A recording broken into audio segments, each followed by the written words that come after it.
भारत के संवैधानिक विकास में 1935 के भारत शासन अधिनियम के बाद जब इंग्लैंड की संसद में भारत की स्वतंत्रता के लिए भारतीय स्वतंत्रता अधिनियम 1947 जिसे इंडियन इंडिपेंडेंस एक्ट 1947 कहा गया, वह अधिनियम 18 जुलाई 1947 को ब्रिटिश संसद की स्वीकृति के बाद भारत को 15 अगस्त 1947 को रात्रि 12 बजे ब्रिटिश शासन समाप्त होने के साथ ही भारत में भारतीय स्वतंत्रता अधिनियम लागू हुआ। इसके अंतर्गत इस अधिनियम के द्वारा भारत में भारत और पाकिस्तान के नाम से जाने गए दो अधिक्षेत्रों की स्थापना की गई थी। 15 अगस्त 1947 के बाद ब्रिटिश सरकार का भारत और पाकिस्तान की सरकारों के संदर्भ में कोई दायित्व नहीं होगा। प्रत्येक अधिक्षेत्र के लिए ब्रिटिश सरकार द्वारा एक गवर्नर जनरल नियुक्त किया जाएगा।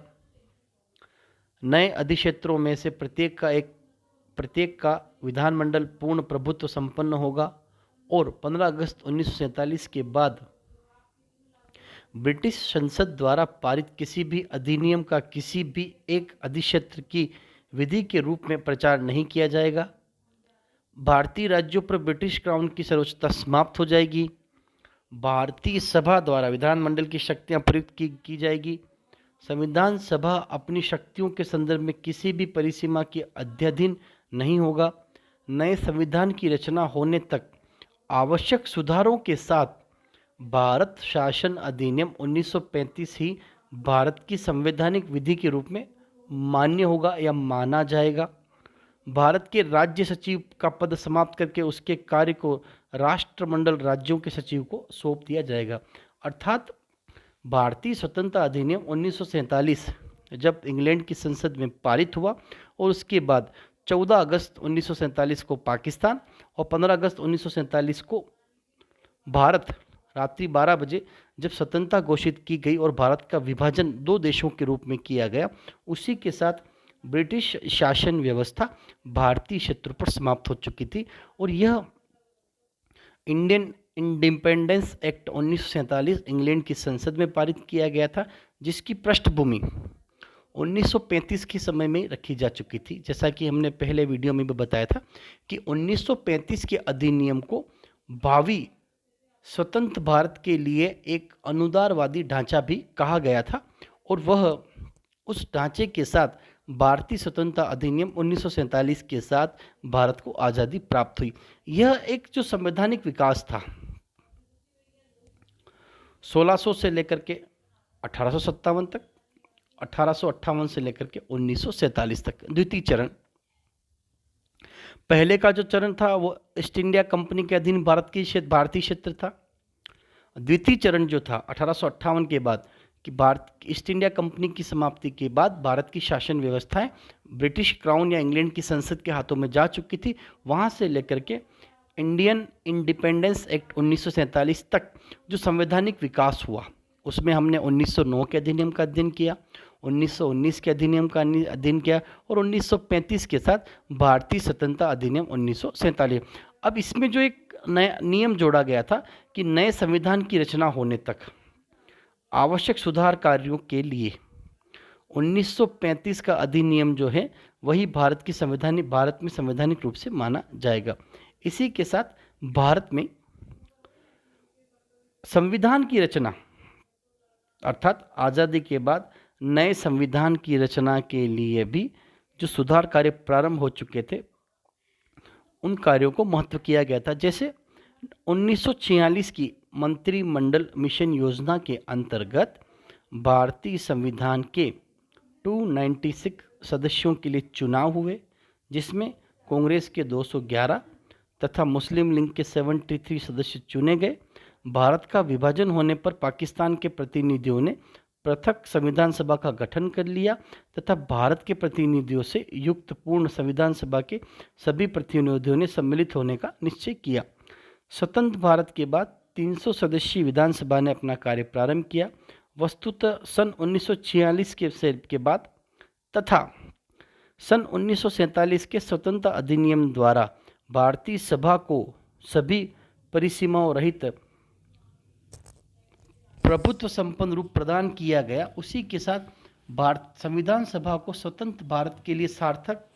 युक्तिसंगत तथा उपादेय संविधान की रचना करने का दायित्व भी सौंपा गया। तो नए संविधान की रचना की जो बात कही गई कि संविधान सभा के समक्ष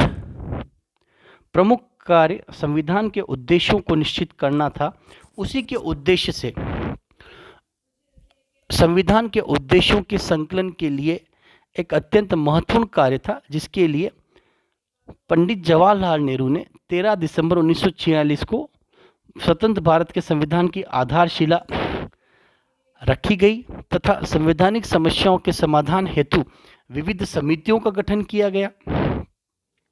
उक्त समितियों के विचार विमर्श और प्रारूप संविधान के अनुरूप भारत में 29 अगस्त 1947 को संविधान सभा के प्रारूपणी समिति की नियुक्ति की गई, जिसके द्वारा संविधान सभा की विनिश्चित अन्य समितियों को रिपोर्ट को ध्यान में रखते हुए संविधान की रचना के दायित्व को सौंपा गया। इसी के साथ संविधान के प्रारूप का निर्धारण करने के लिए 4 नवंबर 1498 को डॉक्टर भीमराव अंबेडकर की अध्यक्षता में प्रारूपण समिति या प्रारूप समिति के संविधान का निर्माण किया गया तथा किए जाने के बाद 26 नवंबर 1949 को उस पर संविधान सभा के अध्यक्ष डॉक्टर राजेंद्र प्रसाद को राष्ट्रपति चुने जाने के बाद 26 जनवरी 1950 को भारत में नए संविधान के प्रभावी होने की घोषणा की गई और 26 जनवरी 1950 से भारत में नए संविधान को लागू किया गया। यह 2 मुख्य काम थे पंडित जवाहरलाल नेहरू के द्वारा संविधान सभा के उद्देश्यों को निर्धारित करना और प्रारूप समिति के रूप में डॉक्टर भीमराव अंबेडकर के द्वारा किए गए महत्वपूर्ण कार्य। स्वतंत्र भारत का संविधान मात्र एक राजनीतिक दस्तावेज न होकर सामाजिक दस्तावेज के रूप में मान्य किया गया। भारत के संविधान में भारत को प्रभुत्व संपन्न,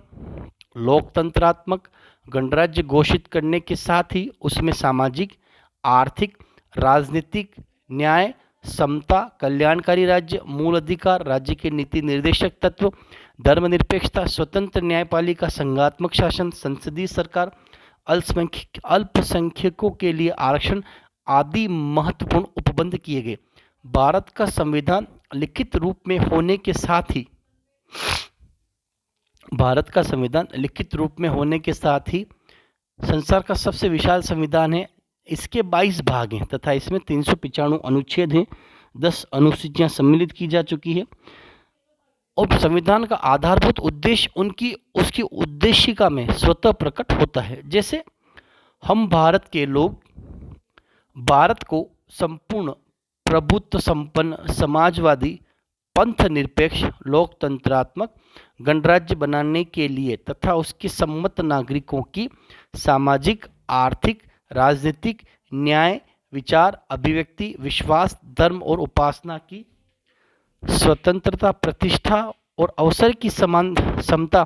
प्राप्त करने के लिए तथा उन सब में व्यक्ति की गरिमा और राष्ट्र की एकता और अखंडता सुनिश्चित करने वाली बंधुता बढ़ाने के लिए दृढ़ संकल्प होकर अपनी इस संविधान सभा ने आज दिनांक 26 नवंबर 1949 को इस संविधान को अंगीकृत, अधिनियमित और आत्मसमर्पित किया। ये जो एक कार्य था कि किस तरीके से ईस्ट इंडिया कंपनी के भारत आगमन के साथ ही 1612 से लेकर के 1947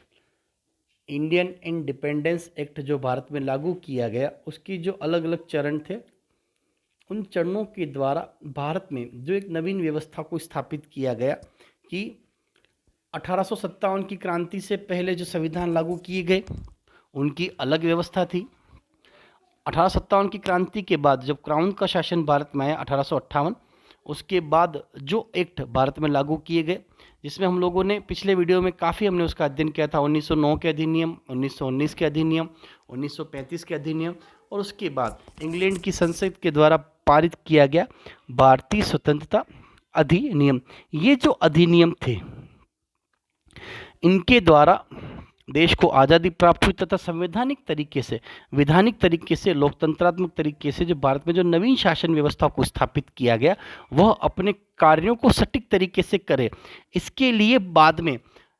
नए संविधान के निर्माण के लिए संविधान सभा के मुख्य जो कार्य थे, उद्देश्यों को निर्धारित करना, प्रारूप समिति का निर्धारण करना तथा संविधान की प्रस्तावनाओं को बनाए रखा जाना, ये जो कार्य था, इस कार्य में लगभग 3 वर्ष लगे। और उसके बाद विधिवत तरीके से आज़ादी के बाद प्रथम राष्ट्रपति डॉक्टर राजेंद्र प्रसाद के द्वारा 26 जनवरी 1950 को यह संविधान भारत में लागू किया गया, जो ये दर्शाता था कि ये जो भारत का जो संवैधानिक विकास क्रम था 1600 में ईस्ट इंडिया कंपनी से लेकर के 1947 तक, उसका जो प्रभाव था वह सम्मिलित रूप से भारत के संविधान को विश्व का सबसे सर्वप्रमुख और शक्तिशाली संविधान बनाता है।